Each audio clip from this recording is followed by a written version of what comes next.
சொன்ன சொல்லை காப்பாற்றும் தெய்வம் உம்மையன்றி யாரும் இல்லை.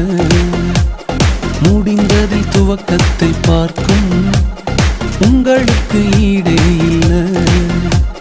நீர் சொல்லி அமராத புயல் ஒன்றை பார்த்ததில்லை.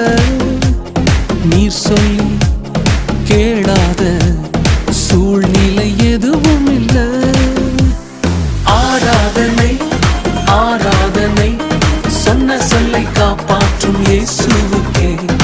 ஆராதனை ஆராதனை வார்த்தையை நிறைவேற்றும் இயேசுவுக்கே. ஆராதனை ஆராதனை சொன்ன சொல்லை காப்பாற்றும் இயேசுவுக்கே.